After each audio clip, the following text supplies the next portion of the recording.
Good morning po mga lods. Guys, ako po ay nagpapasalamat sa inyong lahat, sa mga nag-follow po sa akin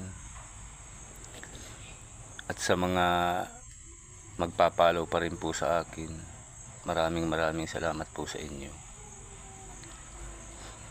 Ako po ay pumasok po dito sa pagla-vlogs kasi po nagbabaka sakali na lang po na kung papalarin po na mabago po ang aking buhay, kasi sobrang hirap po talaga ng buhay ko. Kung alam niyo po guys, noon ko pa po gustong maganito pero hindi ko po nagawa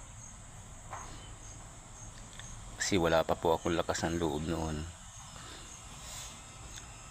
Wala rin naman pong tumutulong sa akin,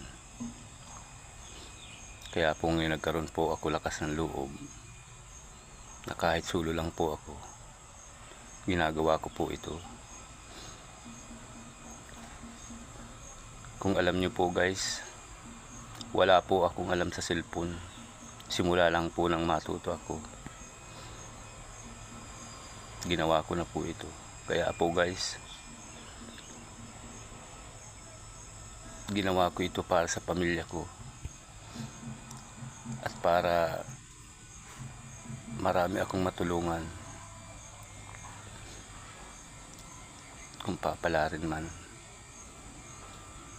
Yun lang po guys, at maraming salamat po.